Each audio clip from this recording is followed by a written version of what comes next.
అదే RTV app వార్తల్ని క్షణాల్లో చదివే అవకాశం ఉంటుంది. ఒక న్యూస్ పేపర్, ఒక టెలివిజన్ ఛానల్ మీ చేతుల్లో ఎప్పుడూ ఉంటాయి. లావణ్య రాస్తాను కేసు కాస్త లావణ్య మస్తాన్ సాయిగా మారిందని చెప్పొచ్చు. రోజుకొక ట్విస్ట్, రోజుకొక ఆడియో, రోజుకొక వీడియో అండ్ అలాగే రోజుకొక ట్విస్ట్ అని చెప్పొచ్చు. అసలు దీని వెనకాల ఎవరున్నారు, ఆ ఆడియోస్ వీడియోస్ అసలు ఎవరు రిలీజ్ చేస్తారని ఇన్ని విషయాలకు కూడా ఒకరు సమాధానం చెప్పగలరు. ఆవిడే లావణ్య. ఇప్పుడు లావణ్య గారు మనతో ఉన్నారు. ఒకసారి ఆవిడతో మాట్లాడి అన్ని డౌట్స్ కూడా ఒకసారి కనుక్కునే ప్రయత్నం చేద్దాం. నమస్తే అండి. నమస్తే అండి. ఎలా ఉన్నారు? బాగున్నాను, ఇప్పుడు బాగున్నాను, హ్యాపీగా ఉన్నాను. ఒక చిన్న క్వశ్చన్, మీరు మోసపోయాను అని చెప్పి ప్రతి వీడియోలో చెప్తూ ఉన్నారు. సో మీరు మోసపోయారా, జనాలను మోసం చేస్తున్నారు? నేను మోసపోయానండి. అన్నిటికంటే ముందు మీ ఛానల్ ద్వారానే నేను నా జర్నీ ఇదంతా స్టార్ట్ అయింది కాబట్టి ఫస్ట్ ఆఫ్ ఆల్ థ్యాంక్స్ చెప్పుకుంటున్నాను. బట్ సారీ చెప్పుకుంటున్నాను రాజ్ తరుణ్కి. ఎందుకంటే ఈ ఛానల్ త్రూనే రాజ్ తరుణ్ అనే ఒక వ్యక్తి విషయంలో అన్యాయం, తప్పు అన్నదైతే జరిగింది. ఆ టీవీ తరపుగానే నేను రాజ్ నీకు సారీ చెప్పుకుంటున్నాను, నీకు కాళ్ళు పట్టుకొని క్షమాపణ కోరాలని ఉంది. ఎందుకు అన్నది నీకు తెలుసు, చూస్తున్న జనాలకు కూడా అర్థమై ఉంటుంది. నీ తరపున జనాలందరికీ ఐఎమ్ సారీ. అండ్ మీరు అడిగిన క్వశ్చన్, నేను బాధితురాలని అండి. నేను మోసపోయాను. జనాలను మోసం చేయాల్సిన అవసరం ఏమీ లేదు. మస్తాన్ సాయి అన్నదే ప్రాబ్లం. నాకు ముందు నుంచి కూడా అదే ప్రాబ్లం. ఆ ప్రాబ్లం జరుగుతున్న దాంట్లోని నా పైన కేసులు అయ్యాయి. నేను ప్రిజన్కి వెళ్ళాను. అదంతా ఎవరికి తెలియదు. అంతే తెలియకపోవడం వరకు డ్రగ్ స్టోరీ నుంచే తెలుసు కాబట్టి అక్కడి నుంచి జరుగుతున్న వాటిలోని కన్ఫ్యూజ్ అయ్యి ఇలా నేను చెప్తుంది అబద్ధం లాగా, మిస్లీడ్ లాగా అయింది. కానీ స్టార్టింగ్ నుంచి కూడా మస్తానే అండి. Raj Tarun was never A problem. Raj Tarun problem అని నేను అనుకున్నాను అంతే.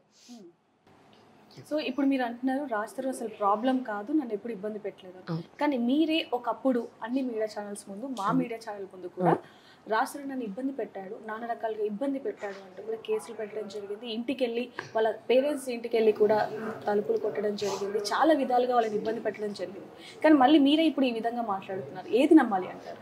అది మా రిలేషన్షిప్లో ఉన్న గొడవలవి నేను ఇష్యూస్ చెప్పానండి. ఇప్పుడు మేమిద్దరం ఒక రిలేషన్షిప్ 15 ఏళ్ళగా ఉన్నాం. ఆ 15 ఏళ్ళగా ఉన్న జర్నీది ఒకసారిగా మనిషి ఇంట్లోంచి వెళ్ళిపోయినప్పుడు ఆ బాధలో అండ్ ఆ జరుగుతున్న ఇష్యూస్వి చెప్పాను నేను మీకు. అది ఖచ్చితంగా నిజం. బట్ నేను కేసు పెట్టడం అన్న దానికి నేను సారీ చెప్తున్నాను అంతే. అంటే ఇందాక మీరు ఇప్పుడు ప్రతి ఇంట్లో సమస్యలు ఉంటాయి కదండి, ప్రతి ఇంట్లో గొడవలు అవుతాయి, ప్రతి జంటకి గొడవలు అవుతాయి. అలా జరుగుతున్న గొడవలే మాకు, కానీ స్పెషల్గా మాకు స్పెషల్ గొడవలు అన్నవైతే లేదు.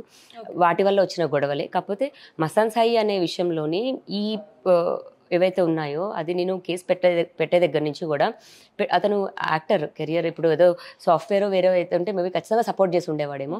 నువ్వు ఏం మనిషివి, ఏం మగాడివి, నువ్వు ఎందుకు సపోర్ట్ చేయలేదు అన్న మాటలు ఎందుకు వచ్చాయి అన్నది అతను కెరియర్ కోసం చేయలేదు. అండ్ అతను చెప్పినవి కూడా కొన్ని పాయింట్స్ నాకు ఇప్పుడు తెలుస్తున్నాయి.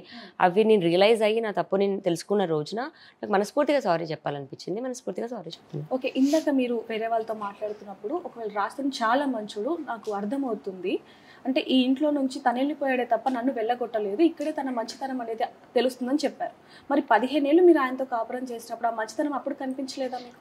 అప్పుడు నన్ను వదిలేశాడని బాధే కదండి. ఇప్పుడు నేను ఆ రోజు కూడా అదే చెప్తున్నాను. నువ్వు ఎలా వెళ్ళిపోతావు వదిలేసి, అది కూడా నాకు చెప్పకుండా 2 నెలల్లో వస్తా అన్నావు, 2 నెలల్లో నువ్వు వెనక్కి రాకపోగా మాల్వి మల్హోత్రా అమ్మాయితో ఉన్నావు ఇది అన్న దగ్గర ఇప్పుడు నేను ఆ మనిషి మీద అప్పుడు నాకు కోపమే ఉంటుంది, బాధే ఉంటుంది. ఆ మాటల్లో వచ్చినవే కానీ మిగతావి ఏమీ కాదు. అండ్ రెండోది, నన్ను డ్రగ్ కేసులో ఇరికిచ్చిన మనిషి రాజ్ తరుణ్ ఇంకొక అమ్మాయితో ఉండడం కోసం నన్ను జైలుకి పంపించాడు అని మస్తాన్ సాయి నాకు జైలుకి వచ్చి మరీ నన్ను ఇంజెక్ట్ చేసి అదే నిజంలాగా ప్రూవ్ చేశాడు. బయటకు వచ్చి చూస్తే అదే నిజంగా కనిపించి చేయడంతో ఇదైంది. అతనికి అఫేర్ ఉండడం, ఈ మాట అంతా నిజం. నేను ముంబై వెళ్ళడం నిజం, వాళ్ళ పేరెంట్స్ కాంటాక్ట్ అవ్వడం ఇదంతా నిజం. కాకపోతే నన్ను డ్రగ్ కేసులో పెట్టింది రాజ్ తరుణ్ కాదు అన్నది నాకు క్లారిటీ వచ్చింది కాబట్టి దానికి సారీ చెప్తున్నాను. సో ఇప్పుడు క్లారిటీ వచ్చింది కాబట్టి మీరు సారీ చెప్తున్నారు. ఎందుకంటే ఒక్క రోజులో తెలిసిపోయి నిజం నాకు చెప్పడానికి ఎవరు లేరు కదండి. రాజ్ తరుణ్ కూడా ఈ రోజు వచ్చి ఓపెన్ గా నాతో ఇది అని మాట్లాడలేదు. మాట్లాడుంటే ఆ రోజే తెలిసి ఉండేదేమో, కేసు కూడా అయి ఉండేది కాదేమో. కాకపోతే అది అతను మాట్లాడకుండా ఉండడానికి కారణం మాల్వి మల్హోత్రా కూడా ఉండడంతో జీవితంలో. సో ఇది చాలా మంది పీపుల్ వాళ్ళు కూడా తప్పు చేశారు కదండి. ఇప్పుడు అతను కూడా ఒక అఫేర్ లేకుండా నేను ఉంది అని అబద్ధం అయితే చెప్పలేదు కదా, వాళ్ళకి కూడా ఉంది. ఆ కారణంతో ఉంది అని చూపెట్టడానికి వెళ్ళాను నేను. ఓకే, అంటే ఇందులో మీ తప్పు కూడా ఉంది, రాస్తాను తప్పు అందరికీ కూడా ఉంది. ఓకే. అసలు అది కేసు రాస్తానికి పెట్టారు. తప్పు ఉంది, కానీ అతను క్రిమినల్ కాదు అని చెప్తున్నాను. ఓకే ఓకే, కేసు పెట్టారు. అప్పటి నుంచే ఈ ఇష్యూ అనేది ఇంకా పెద్దగా మారిందని చెప్పొచ్చు. ఎందుకంటే ఒక యాక్టర్ మీద మీరు కేసు పెట్టడం అనేది సంచలనంగా మారింది కాబట్టి 2 తెలుగు రాష్ట్రాల్లో కూడా సంచలనంగా మారింది. సో ఆ తర్వాత నుంచి ఒక్కొక్కటి కూడా సంచలనంగా మారింది, ట్విస్ట్లు వస్తూనే ఉన్నాయి. మాల్వి మల్హోత్రా ఆడియో కావచ్చు, మీ ఆడియో కావచ్చు. అయితే ఇక్కడ ముఖ్యంగా ప్రతి ఒక్కరికి అర్థం కావాల్సింది ఏంటంటే, మీరు రాజ్తరుణ్తో రిలేషన్లో ఉన్నప్పుడు మస్తాన్ సాయితో ఎందుకు రిలేషన్లో ఉన్నారు? అది రిలేషన్షిప్ కాదండి. డే 1 కూడా వీడియోతోనే స్టార్ట్ అయింది. వాళ్ళని పార్టీకి వెళ్ళడం నుంచే అది. ఆ రోజున నేను అప్పుడు కొన్ని ఛానల్స్లో చెప్పినప్పటికీ కూడా ఆ రోజున నా దగ్గర ఎవిడెన్సెస్ లేవు. ఓకే, నేను ఏదైనా చెప్పాలి అనుకున్నప్పుడు ఈ అమ్మాయి బ్యాడ్ అని శేఖర్ భాష వచ్చి మాట్లాడుతూ రికార్డింగ్ దగ్గర నుంచి అవన్నీ కలెక్ట్ చేసుకున్న డేటా మస్తాన్ సాయి ఇస్తున్నదే. మస్తాన్ సాయి తరపున వాళ్ళు ఇస్తున్నదే. రాజ్తరుణ్ ఇస్తున్నాడు అని నేను అపోహపడ్డాను, కానీ మస్తాన్ సాయి చేసిన గేమ్ ఇది అని నాకు 5 months పట్టిందండి నాకు ఇదంతా ఏంటి అని క్లియర్ పిక్చర్ రావడానికి, విత్ ఎవిడెన్సెస్ వచ్చాయి. బయటకు వచ్చి మాట్లాడుతున్నాను. సో మీ దగ్గర ఏవైతే ఇప్పుడు మీరు అన్నారు ఎవిడెన్సెస్ వచ్చాయి కాబట్టి నేను బయటకు వచ్చి మాట్లాడుతున్నాను, మరి అవే ఎవిడెన్సెస్ తీసుకొని పోలీస్ స్టేషన్కి వెళ్ళి ఉంటే ఇది ఇంత పెద్ద ఇష్యూ అయ్యేది కాదు కదా. ఎందుకంటే స్టార్టింగ్ మీరు మీడియా ముందుకు వచ్చి రాస్తారు నన్ను మోసం చేశాడు అన్నప్పుడు చాలామంది మీకు సపోర్టివ్గా నిలిచి మీకు న్యాయం జరగాలి అనుకున్నారు. కానీ ఇప్పుడు కనుక మీరు ముందుకు వెళ్తే అరే మళ్ళీ వచ్చిందా అనేలాగా నెగిటివ్గా మారారు. అది ఎందుకంటారు? రాజ్తరుణ్ ఇష్యూ నాకు మనిషి ఇంట్లో వెళ్ళిపోయాడు అని వచ్చి నన్ను ఎలా వదిలేస్తాడు అని చేసిన పోరాటం అది ఇప్పటికీ కూడా అండి. నారాజే అప్పటికైనా ఇప్పటికైనా. కాకపోతే మస్తాన్ సాయిది 2 ఏళ్ళగా ఉందండి అతను చేస్తున్నది. నేను సాక్ష్యాలు తీసుకొని రావాలని, సాక్ష్యాలు తీసుకొని వచ్చి నేను పోలీస్ స్టేషన్కి వెళ్ళి కంప్లైంట్ ఇచ్చాను నీట్గా. నేనేమి ఇక్కడ బ్లాక్మెయిల్ ఇది అండ్ 2-3 అమ్మాయిలవే ఉంటే నేను తీసుకొని వచ్చి సీన్ చేయాలో లేకపోతే నాకు బేరం కుదరక నేను చేశాను అని కొంతమంది ఆరోపిస్తున్నారు. అవేవి నిజాలు కాదు. అతను చాలామంది అమ్మాయిలతో ఉన్నాడు. ఒక్క హార్డ్ డిస్క్ మాత్రమే ఓపెన్ చేసి చూశారు, ఇంకో హార్డ్ డిస్క్ ఉంది. ఇప్పుడు మరి కస్టడీలో ఉన్నారు. అతని సోషల్ మీడియా అకౌంట్స్ ఏవైతే అతను ఐక్లౌడ్లో చూసిన అమ్మాయిలు కూడా ఉన్నారు. టోటల్ 44 మంది అమ్మాయిలు ఉన్నారు. మల్టిపుల్ వీడియోస్ ఉన్నాయి. తన వైఫ్ తన గర్ల్ ఫ్రెండ్ మాత్రమే కాదు, 3 అమ్మాయిని చూపిస్తే 3 కదా అంటారు, 4 చూపిస్తే 4 అంటారు. అలా 44 వరకు కౌంట్ వెళ్ళిపోవడం తప్ప ఎక్కడికి ఉండదు. మరి చూపించిన రోజు అందరూ రియలైజ్ అవుతారు అంటే డిపార్ట్మెంట్ త్వరలో చెప్తుందండి. ఓకే, ఇక్కడ ఒకటి చిన్నది, మీరు రాజ్తరుణ్ని ప్రాణంగా ప్రేమించానన్నారు. తన కోసం ఏమైనా చనిపోతే చనిపో అన్నా కూడా చనిపోతాను, అలాంటిది ఇంట్లో నుంచి వెళ్ళిపోమంటే వెళ్ళిపోలేనా అని అన్నారు ఇందాక. అలాంటిది రాజ్తరుణ్తోనే ఉన్నప్పుడు మీరు మస్తాన్ సాయితో ఇంటిమేట్ అయినట్టు ఒక ఆడియో అనేది బయటకు వచ్చింది. మరి దాని గురించి ఏమంటారు? ఇప్పుడు నాతో మంచిగా ఉంటూ అతను ప్లే చేస్తున్న డ్రామాలు ఏవైతే ఉన్నాయో రాజ్తరుణ్ మనసు ఆల్రెడీ అప్పటికి విరగొట్టేశారు. ఓకే, నా మస్తాన్ సాయి పరిచయమైన 2 నెలలకే నేను కంప్లైంట్ ఇద్దాము అని డిసైడ్ అవుతున్న ఒక టైంలోని అతను సూసైడ్ డ్రామా ఒకటి ఆడి నేను తప్పు చేశాను, ఇందులో ఉన్న ఏ ఆడపిల్ల జీవితం కూడా నాశనం అవ్వద్దు అనుకుంటూ ఒక సూసైడ్ వీడియో అది చేసి ఆ రోజు పర్టికులర్గా నన్ను ఆపించి క్లియర్ చేసుకోవడానికి రాజ్తరుణ్ దగ్గరకు వచ్చి మేము వీడియోలు డిలీట్ చేసేసాము అని చెప్పడంతో నేను రాజు కానీ అది నమ్మాం.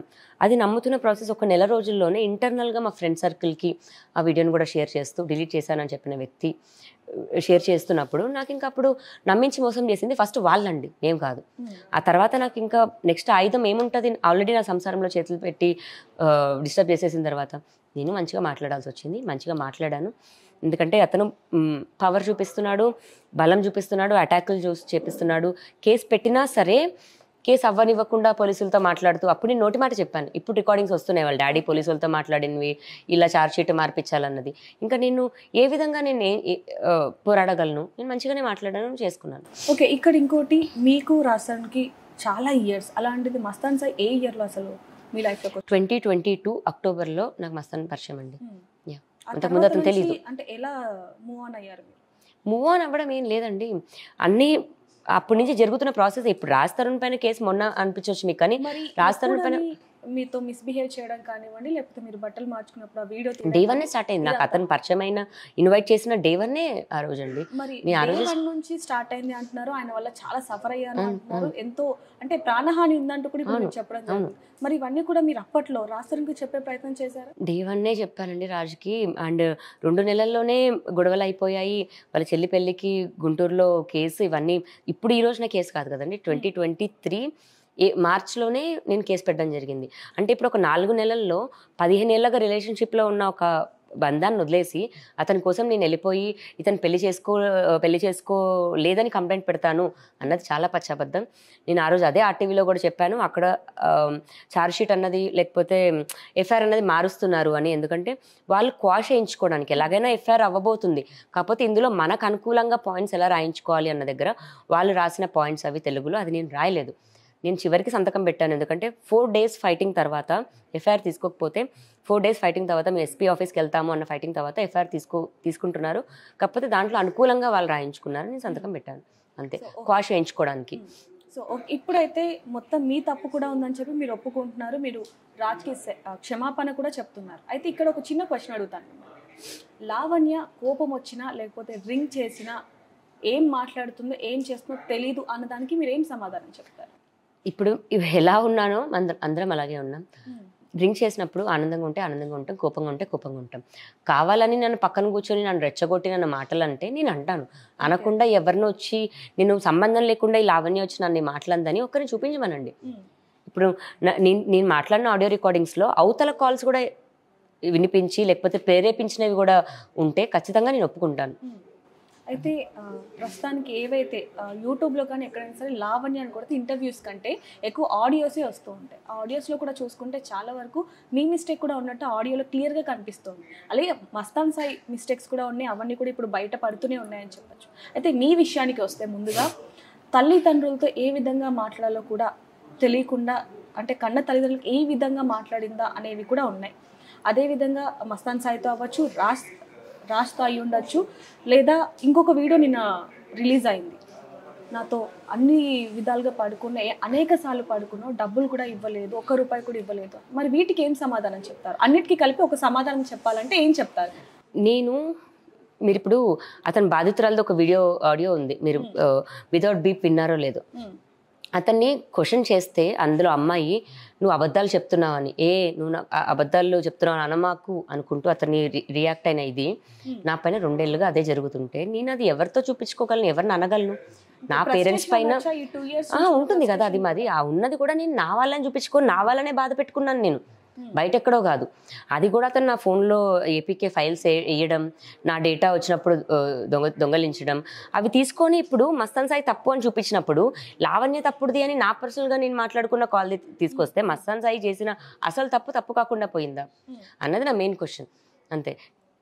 ఇందులో ఫస్ట్ నేను ఒక ఆడదాన్ని నా తల్లి దగ్గరికి వెళ్ళి అమ్మ ఇలా ఒక వీడియోలు ఉన్నాయి అని చెప్పుకున్నప్పుడు అదే అమ్మ అయినా సరే నన్ను తిడుతుంది, నీకెందుకు ఇవన్నీ, ఎవరి జీవితం ఎట్టిపోతే ఏంటి అని తిరిగి నన్నే తిట్టినప్పుడు నేను మా అమ్మ తిట్టుకున్నాం. అది ఓకే, నేను మా అమ్మని తిట్టిన దానికి నేను ఖచ్చితంగా క్షమాపణ అడుగుతాను. అది కాకపోతే అది అప్పుడున్న కోపం, అప్పుడు నాకున్న భయంలో బాధలో అన్న మాటలే కానీ నా అమ్మని ఉద్దేశించి తిట్టినది కాదు.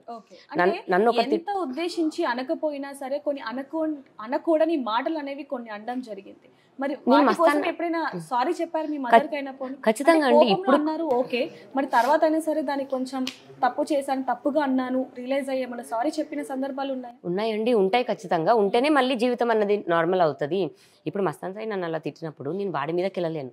వాడి మీదకి వెళ్తే నాకు ఏమవుతుందో నాకు తెలుసు, అటాక్ ఆల్రెడీ పడ్డదాన్ని. ఆ ఫ్రస్ట్రేషన్ నేను వచ్చి నా వాళ్ళకి చూపించుకున్నాను, నా వాళ్ళకి మాత్రమే, బయట వ్యక్తులకి ఎవరికి కాదు, బయట సామాజికంగా కూడా కాదు. ఇప్పుడు ఏవైతే వస్తున్నాయి ఇందులో ముఖ్యంగా ఒక పోలీస్ ఆఫీసర్వి కూడా వీడియోలు వస్తున్నాయి, ఆడియోలు వస్తున్నాయి, మరి వాటి గురించి ఏమంటారు? అంటే ఇవన్నీ కేసుల గురించి తప్పించుకోవడానికో లేకపోతే మీకు శిక్ష పడకుండా ఉండటానికో అతన్ని ఏమైనా ట్రాప్ చేశారో అనే ప్రశ్నలు కూడా బయట వస్తున్నాయి, దాని గురించి మీరేమంటారు? నా అరెస్టుకి కారణం అదే ఆఫీసర్ త్రూగా జరిగింది అని మస్తాన్ సాయి నాకు చెప్పడంతో నేను వెళ్ళి డైరెక్ట్గా ఆయన్నే అడిగి అసలు ఏంటి నిజం ఇది చెప్పాలి అన్నప్పుడు, నా జీవితం నాశనం అయిపోయింది సార్ అరెస్ట్ వల్ల, రాజ్ ఇంట్లోంచి వెళ్ళిపోయాడు అన్నప్పుడు ఆఫీసర్ పర్సనల్గా రాజును కూడా కలవడం జరిగింది అండ్ పర్సనల్గా ఆయన సరిదిద్దాలి అనుకున్నారు. అదే విషయాన్ని నేను మస్తాన్ సాయికి చెప్పి నేను రాజ్ కలిసిపోతామనో లేకపోతే ఒక దాంట్లో చెప్తే నిజమా ఇది మాట్లాడి ఇప్పుడు అని అన్నప్పుడు మస్తాన్ సాయితో వీడియో కాల్లో ఉన్న నేను మస్తాన్ సాయికి అది వినిపిస్తున్నాను. పర్సనల్గా ఇంకేదో కుదుర్చుకోవాలనుకుంటే మస్తాన్ సాయిని ఎదురుగా పెట్టి ఎవరు చేయరు కదండి, సింపుల్ థింగ్ అంతే. అది మస్తాన్ సాయితో వీడియో కాల్లో ఉన్నాను, ఆఫీసర్తో వీడియో కాల్లో లేను. అతనితో మాట్లాడుతున్నప్పుడు అది రికార్డ్ చేసుకున్న ఆడియోని మస్తాన్ నా ఫేస్ మాత్రమే జూమ్ చేసి క్రాప్ చేసి అతనితో మాట్లాడుతున్నట్టుగా చూపించారు, క్రియేట్ క్రియేట్ చేశాడు. నేను అతన్ని కలవలేదు, ఆయనతో ఏ వీడియో కాల్ మాట్లాడలేదు, ఎటువంటి కేసుకి నేను అతన్ని హెల్ప్ అడగలేదు. నా అరెస్ట్కి కారణం మీరు ఈ ప్రశ్న అంటే ఈ ప్రశ్నకి సమాధానం పక్కగా చెప్తున్నారు. 100% నేను ప్రూవ్ చేయగలను, ఎందుకంటే video call, full video call ఉంది కదండి. అండ్ అదే హార్డ్ డిస్క్ లో కూడా ఉంది ఫుల్ వీడియో కాల్. నేను మస్తాన్తో మాట్లాడుతున్నాను అని, అదే డ్రెస్ లో నేను మస్తాన్ కాల్తో మాట్లాడుతున్నాను సైతో. అండ్ అది అతను రికార్డ్ చేసుకొని ఈ విధంగా పోర్ట్రే చేస్తున్నాడు. నిజం తెలుసుకోవడానికి మాత్రమే డ్రగ్ కేసు, రాజ్ తరుణ్ పేరు ఉందా లేదా అని. ఆయన లేదు అని చెప్పారు. రాజ్ తరుణ్ని పర్సనల్గా వెళ్ళి కలిశారు, ఇది నిజం. ఇది మీరు రాజ్నైనా సరే అడగండి, మిమ్మల్ని అదే ఆఫీసర్ కలిసారా లేదా అని. ఇప్పుడు నేను ఒకవేళ ఏదైనా పెట్టుకుంటే అఫేర్ కానీ ఏదైనా సరే, ఆయన ఎందుకు వెళ్ళి రాజుని కలుస్తారు? చాలా తప్పు ఇది.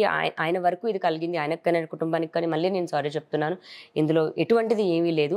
ఆయన నిజం చెప్పిన సెకండ్ నుంచి ఇప్పుడు దగ్గర 7 months అవుతుంది ఆ కాల్ తర్వాత.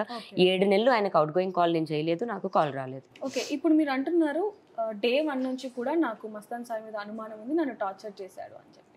నాకు ఇక్కడ ఒక ఆడియోకి మాత్రం ఆన్సర్ ఇప్పటికీ రావట్లేదు. ఎందుకంటే ఏదైతే ఆడియో ఉందో, అంటే డబ్బులు ఇవ్వు అనే ఆడియో ఏదో ఉందో దాని గురించి ఏమంటారు? అంటే డే ఫస్ట్ నుంచి కూడా మీకు ఆయన వల్ల మీకు ఇబ్బంది ఉంది, అంతా ఉంది. మరి ఆడియో ఏంటి? నిజంగా మీరు ఆయనతో టైం స్పెండ్ చేయలేదా? ఇప్పుడు బూతులు మాట్లాడుతూ ఇది ఉన్నప్పుడు నువ్వు ఇలా అన్నప్పుడు మరి అలా అంటే అర్థం ఏంటి? హూ స్లీప్స్ ఫర్ మనీ కదా, మరి ఇవ్వు అన్న ఒక సార్కాస్టిక్ ఇదే తప్ప ఇచ్చావా అంటే ఎవరైనా ఇస్తే తీసుకుంటారా? కాదు కదండి. ఇప్పుడు గొడవ, ఒక ఇష్యూ జరుగుతుంది, అది ఆ పర్టికులర్ కాల్ మాట్లాడడానికి ఏం సిచ్యువేషన్ కారణం అయితే మేము మాట్లాడాం అన్నవి కూడా ఉంటాయి. ఎందుకు వచ్చింది ఆ పర్టికులర్ కాల్ అని. ఎందుకంటే చాలా ఆడియో కాల్స్లోని అప్పుడు రిలీజ్ అవుతున్న టైంలో రాజ్ తరుణ్ కేసు అప్పుడు దాసరి విజ్ఞాన్ ఆర్ శేఖర్ భాష ఈ అమ్మాయి ఇలా డబ్బులు ఇచ్చి పడుకోబెడుతుంది అమ్మాయిల్ని, వీడియోస్ తీస్తుంది అండ్ సెక్స్ కాల్స్ మాట్లాడుతుంది వీడియోస్ డబ్బుల కోసం అని ప్రచారం చేసుకుంటూ చండాలంగా మాట్లాడుతున్న మాటలు ఆ డేస్లో. అవన్నీ కాల్స్ నేను మాట్లాడేది మస్తాన్ సాయి వీడియో కాల్ నీతో కదా, నువ్వేంటి డబ్బులు ఇస్తున్నావా నాకు అది తప్ప. ఇప్పుడు చెప్తున్నది మీరే, ఆడియోలో ఉన్నది కూడా మీరే, అది కూడా అవును. ఇప్పుడు నేను ఎందుకు మాట్లాడాను ఏముందంటే ముఖ్యంగా క్లారిటీగా చెప్తాను మీకు. ఎన్నిసార్లు అంటే డబ్బులు ఇవ్వకుండా చాలా సార్లు పడుకున్నావు, సో డబ్బులు ఇచ్చి మాట్లాడు అంటూ కూడా 2-3 సార్లు మీరు ఆ మాట మెన్షన్ చేశారు. ఎందుకంటే నేను కాదు కాబట్టి అంటే అది వినే వాళ్ళకి ఎలా అర్థమవుతుంది అంటే అది రికార్డ్ చేసుకుని అతను అడండి, అతను అనేవాళ్ళు ఎందుకు అడగండి. ఫస్ట్ దాసరి విజ్ఞాన్ అయినా సరే, శేఖర్ భాష అయినా సరే, మస్తాన్ సాయి అయినా అనేవాళ్ళని అడగండి. ఇప్పుడు అతను ఇంకో బాధితురాలని ఎన్నిసార్లు అన్నాడు, ఆ బాధితురాళ్ళ అమ్మని ఎందుకు అన్నాడు అంటే అక్కడ వాళ్ళు చెప్తున్నది ఏంటంటే, ఇటు శేఖర్ భాష కానీ ఇంకా మిగతా వాళ్ళు కానీ ఉన్నారు కాబట్టి అలా మాట్లాడుతున్నారు, తను కేవలం డబ్బుల కోసం ఈ విధంగా చేస్తున్నా అంటే వాళ్ళు అంటున్నారు. మీరు మాత్రం ఇక్కడ డబ్బులు మాత్రం ఎక్కడ నేను అసలు అడగట్లేదు, డబ్బులు మ్యాటర్ కాదు అని మీరు అంటున్నారు. అసలు ఎవరు మాట నమ్మాలి అంటారు? డబ్బుల కోసం చేసేదాన్ని అయితే నేను అది మల్టిపుల్ పీపుల్తో చేస్తాను, కానీ why will I do with only Mastan when that is my profession అంటాను నేను. Simple thing. అండ్ అతను నన్ను బూతులు ప్రేరేపించినప్పుడు అతను నన్ను తిడితేనే నేను తిరిగి అంటాను, అతను అలా మాట్లాడితేనే నేను తిరిగి క్వశ్చన్స్ చేస్తాను. అతను మాట్లాడేలాగా చేస్తాడు, అవి రిటర్నింగ్ క్వశ్చన్స్. ఎందుకంటే నేను మాట్లాడకపోతే నాకు ఆధారాలు ఎలా వస్తాయి? అతను కదా చేస్తున్నాడు. కొంచెం మీరే హార్డ్ డిస్క్ తీసుకోవడానికి మీరు ఆ విధంగా చేశాను ఎవిడెన్సెస్ అండి. అండ్ ఎందుకంటే బిహైండ్ శేఖర్ భాషకి ఆడియోస్ కానీ ఇవన్నీ ఇస్తుంది మస్తాన్ సాయి కాబట్టి నేను ఎవరితో మాట్లాడుకుంటాను? మస్తాన్ సాయితోనే మాట్లాడుకున్నాను. ఓకే, హార్డ్ డిస్క్ ఎప్పుడు తీసుకున్నారు? November 2 months ago.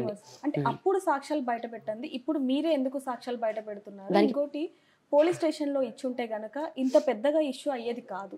ఆ వీడియోస్ కూడా ఇప్పుడు బయటపడి చాలా ఇదిగా అయిందని చెప్పొచ్చు. మరి మీరు ఎందుకు ఆ నిర్ణయం తీసుకోలేదు? ఇప్పుడు తీసుకున్న నాకు మెయిన్ నా వీడియోస్ డిలీట్ చేసుకోవాలన్నది నా ఇంటెన్షన్. చూసిన తర్వాత అందులో చాలా ఉన్నాయి. ఎంత ఉన్నాయంటే నాతో గేమ్ అంతా ఎలా ఆడారని, అది 1 dayలో తీసుకొచ్చేసి ఇలా అర్థం చేసుకునే పరిస్థితి కాదండి. ఒక జర్నీ ఉంది అందులో. ఆ జర్నీ అంతా ఏం జరిగింది అని మొత్తం అర్థమైంది నాకు. అండ్ దానికి పాస్వర్డ్ ఉండింది. ఒక 20 days వరకు నా దగ్గర ఆ పాస్వర్డ్ ఏం తెలియదు. తను చెప్పిన తర్వాతే ఓపెన్ చేశాను నేను. మస్తాన్ సాయి చెప్పాడు, నీవు డిలీట్ చేసుకొని నాకు ఇచ్చేయి అన్నాడు. అతను నమ్మించాడు, నేను కూడా చేసి ఇచ్చేస్తాను అన్నాను. మీరు అలాగే తీసుకెళ్తానంటే అదే తీసుకెళ్ళండి. నేను నా జీవితాన్ని నేను సర్దిద్దుకోవాలి అన్న రెండు వైపులా లేదు లేదు మాట్లాడాలి లేదు. కాబట్టి నేను ఎందుకు అడుగుతున్నాను అంటే అక్కడ మీవి ఒకటి డిలీట్ చేసి ఇచ్చేద్దాం అనుకున్నారు అని చెప్పి మోసం చేశారు అంటే అలా నమ్మించారు. బట్ అక్కడ మీవే కాకుండా అందులో ఎవరైతే ఇంకా చాలా మంది అమ్మాయిలు ఎన్నో వీడియోస్ ఉన్నాయి యాక్చువల్లీ అవి అసలు బయట పడకూడదు. అలాంటిది అవన్నీ కూడా బయటికి ఎలా వచ్చాయంటారు? ఇప్పుడు మరి నావెలా వచ్చాయని మీరు అంటారు? నెక్స్ట్ క్వశ్చన్ అదే అడుగుదాం. అదే నాకు తెలియదండి, నాకు తెలీదు. నేను అవి ఇచ్చాను. అండ్ ఇప్పుడు బయట వస్తున్న వీడియోస్ ఏవైతే ఉన్నాయో అవి హార్డ్ డిస్క్ లో లేవు, అసలు లేవు. లేవు. అసలు మీరు ఏమైనా వీడియోస్ బయట పెట్టారా? ఆడియోస్ కానీ వీడియోస్? ఇప్పుడు నేను మీడియా మిత్రులు అవ్వచ్చు, పోలీసులు అవ్వచ్చు, ఇతను ఇలా చేస్తున్నాడని చూపిస్తేనే కదా తెలుస్తుంది. అంతేకాని అక్కడ అందులో ఆడపిల్లల్ని అశ్లీలంగా నేను చూపెట్టాలని ఉద్దేశం కాదు.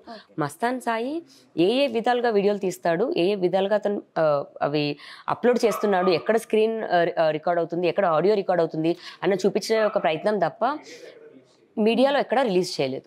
మీరైతే ఎటువంటి వీడియోస్ కూడా రిలీజ్ చేయలేదు. అయితే ఫస్ట్ నుంచి కూడా చూసుకుంటే ఒకరి మీద ఒకరు పరస్పరంగా కంప్లైంట్స్ ఇచ్చుకుంటున్నారే తప్ప ఎక్కడ కూడా కాంప్రమైజ్ అంటే ఒక కంప్లైంట్ ఇచ్చాం చాలు అన్నట్టుగా లేదు. ఇందాక మీరు నాతో అన్నారు నేను ఒక కంప్లైంట్ ఇస్తే వాళ్ళు నా మీద 2 ఇస్తున్నారు, మళ్ళీ నేను ఇస్తున్నాను, వాళ్ళు ఇస్తున్నారు, ఎక్కడ కూడా మేము తగ్గట్లేదు అని. మరి వాళ్ళు ఇచ్చినప్పుడు మరి మీరు ఎందుకు తగ్గట్లేదు అని? ఇప్పుడు నేను ఒకటి ఇచ్చానండి, ఒకటి ఇచ్చిన తర్వాత వాళ్ళు 2 ఇప్పిస్తున్నారు నా మీద కోపంతో. అయిపోయింది. నేను ఎవరి బతుకులు వాళ్ళని బతుకుతున్నప్పుడు నేను నన్ను కేసులో పెట్టి లోపల పంపించారు, అయినా సరిపోలేదు వాళ్ళకి.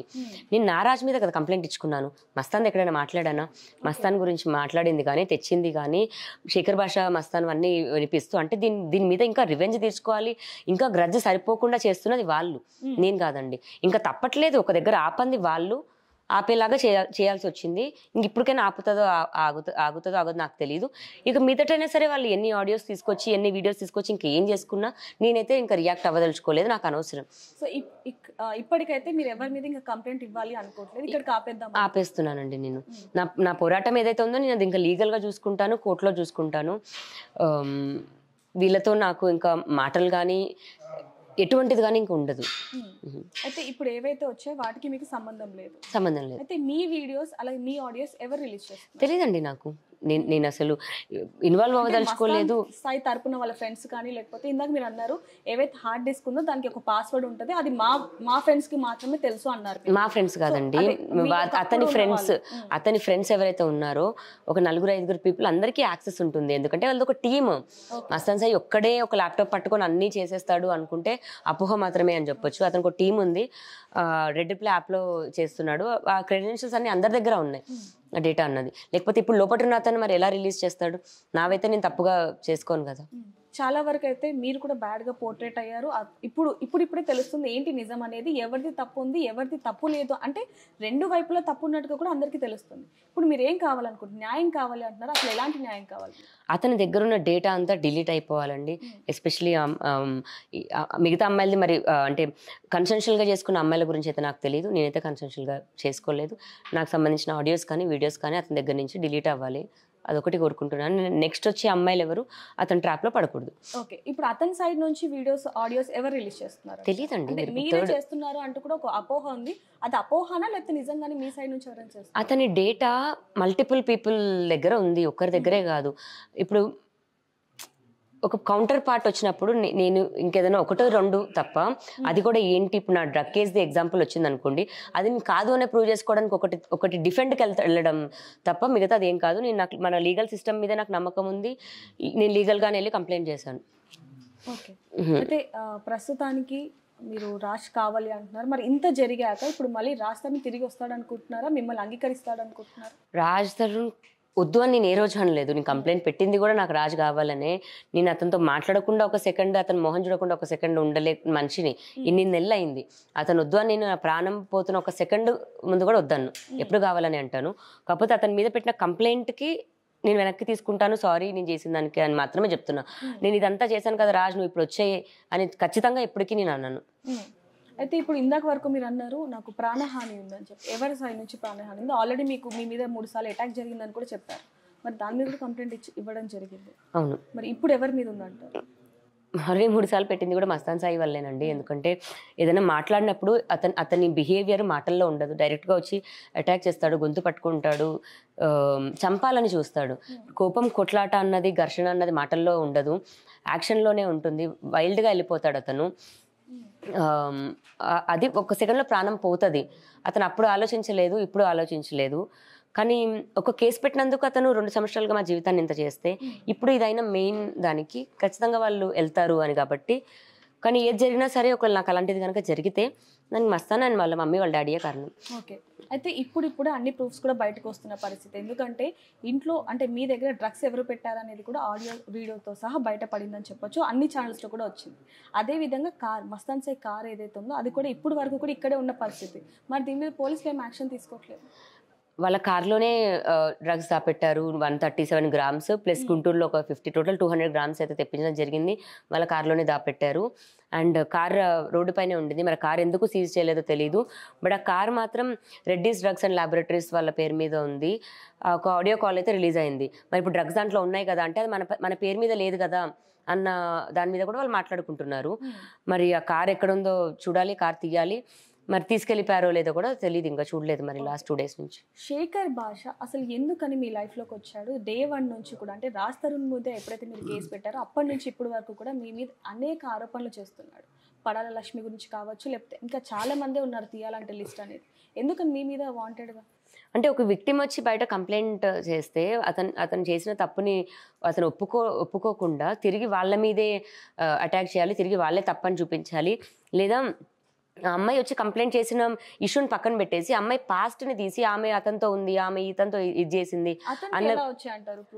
లక్ష్మీపడాలో ఎవరితో ఏముందో నాకు ఎలా తెలుసండి, అతనికి ఎలా వచ్చాయో అన్నది నాకు ముందుగా పరిచయం లేదు. శేఖర్ భాష ఇష్యూ తర్వాత ఒక విక్టిమ్గా అమ్మాయి నాకు తెలుసు అంతే, ముందుగా నాకు పరిచయం లేదు.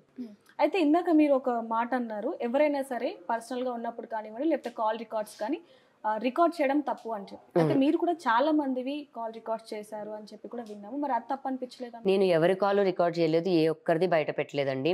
ఇప్పుడు మస్తాన్ సాయి మీ కాల్స్ కూడా రికార్డ్ చేస్తాడు, వాళ్ళ డాడీ కాల్ చేసుకుంటాడు, వాళ్ళ మమ్మీ కాల్ చేసుకుంటాడు. నేను ఏ రోజు మా డాడీ కాల్ అని పెట్టలేదే, ఇది పెట్టలేదే.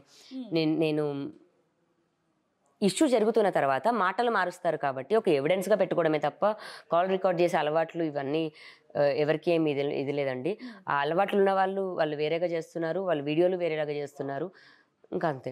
ఇంకా జనరల్గా ఇప్పుడు ఆండ్రాయిడ్ ఫోన్లో ఆటోమేటిక్ కాల్ రికార్డర్ ఉంది, ఇంకా ఆటోమేటిక్గా రికార్డ్ అవుతుండడం తప్ప పర్టికులర్గా చేసి వాళ్ళని బద్నాం చేయాలి లేదా ఇలా వాడుకోవాలి అన్నది నాకైతే లేదు.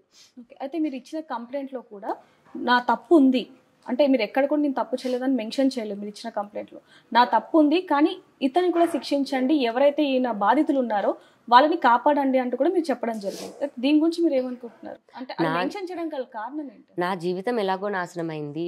నేను బయటకు వచ్చి నేను ఇది చెప్పడం వల్ల ఇతను చేస్తున్న ఇదొకటి ఆగుతుంది అనుకున్నాను. రాజుకి ఫస్ట్ చెప్తే రాజు నేను ఇలా అయ్యింది ఇలా అన్నప్పుడు స్నానం చేసి వచ్చే నేను అన్న ఓపెన్గా కూడా మేము మాట్లాడుకున్నాం.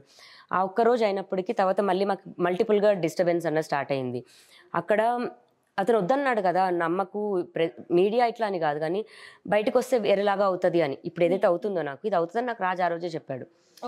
నేను అది నా తప్పు నేను చేశాను, నేను తెలుసుకున్నాను అని నేను అనుకుంటున్నానండి. ఆ రోజు రాజు మాట వినుంటే ఈరోజు నాకు ఇన్ని నిందలు వచ్చేవి కాదేమో కదా. నేను అందరి కోసం స్టాండ్ తీసుకున్నప్పుడు మా మమ్మీ కూడా చెప్పింది, అందరి గురించి నీకెందుకు, ఎప్పుడు అందరూ ఫ్రెండ్స్ అంటావు అందరూ అంటావు అని. అది నాకు ఇప్పుడు తెలుస్తుంది, నేను చేసిన తప్పు తెలుసుకున్నాను నేను. అండ్ తెలిసే నేను మస్తాన్తో కూడా మాట్లాడాను, ఎందుకంటే నన్ను ప్రిజన్కి పంపించారు, నేను డ్రగ్ పెడ్లర్ అన్నారు నన్ను. నేను మస్తాన్తో పార్టీస్కి వెళ్ళినప్పుడు జరిగిన ఏవైతే ఉన్నాయో అవి నేను మాట్లాడదలుచుకోలేదండి. అవి నాకు యాక్సిడెంట్ మాత్రమే. ఇప్పుడు డ్రగ్స్ కావాలన్నా లేకపోతే మస్తాన్ లాంటి లైఫ్ స్టైల్ కావాలంటే నేను మస్తాన్తో మంచిగా ఉండొచ్చు, సింపుల్ థింగ్ అంతే. వద్దు అని నేను డిఫెండ్ కూడా కాదు, అపోజ్ చేసి నేను వచ్చి మాట్లాడుతున్నాను అంతే. నాకు ఇంకా వాటి గురించి మాట్లాడదలుచుకోలేదు, అయిపోయింది అది. అలాంటి మిస్టేక్స్ కానీ అలాంటి పీపుల్ కానీ లైఫ్లో నాకు ఫ్యూచర్లో ఎప్పుడు తగలకూడదని కోరుకుంటున్నాను, తగలరు. సో ఇప్పుడు మీడియా తరపున మీరు ఏం చెప్పాలనుకుంటున్నారు? మీడియా వేదికగా అంటే మస్తాన్ సాయికి సారీ ఎవరైతే రాజులు ఉన్నారో అతనికి సారీ చెప్పాలనుకుంటున్నారు, మరి మీ పేరెంట్స్కి ఏం చెప్పాలనుకుంటున్నారు? ఎందుకంటే ఇన్ని మంత్స్ నుంచి ఏదైతే మీరు ఫేస్ చేస్తున్నారో మీకంటే ఎక్కువగా వాళ్ళు ఫేస్ చేస్తున్నారు. అలాగే ఆడియో ఏదైతే ఉందో మీది మీ మదర్ది అనకూడని మాటలు కూడా అనడం జరిగింది. దాని గురించి ఏం చెప్తారు? నేను నాకు పెట్టిన టార్చర్కి నా ఫ్రస్ట్రేషన్ అంతా నా అనుకున్న వాళ్ళ మీదే తీస్తామండి. ఇప్పుడు బయట వాళ్ళు ఎవరైనా వస్తే మనం మంచిగా మాట్లాడతాం, మన అనుకున్న వాళ్ళ దగ్గర మనం రియాలిటీగా ఉంటాం.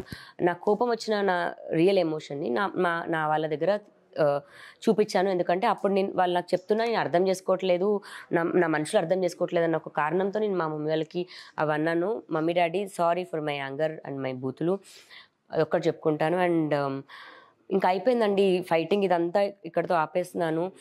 నేను ఇందులో ఇంకా థ్యాంక్స్ చెప్పుకుంటుంది మా అడ్వకేట్ గారికి చెప్పుకుంటున్నాను అండ్ విజయ్ గారికి చెప్పుకుంటున్నాను. వాళ్ళు నాకు నిజంగా అండగా ఉండి లీగల్గా రైట్ వేలో తీసుకెళ్తున్నారు.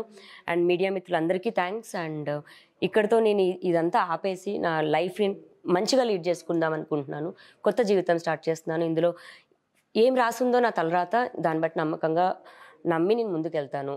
ఇంకా వేటిని నన్ను అడగొద్దు, నన్ను ఇన్వాల్వ్ చేయొద్దు అని మనస్ఫూర్తిగా కోరుకుంటున్నాను. Thank you. మరిన్ని వీడియోస్ కోసం ఛానల్ ని సబ్స్క్రైబ్ చేయండి. లేటెస్ట్ అప్డేట్స్ కోసం వాట్సాప్ ఛానల్ ని ఫాలో అవ్వండి. ఆ లింక్ డిస్క్రిప్షన్ లో ఉంది.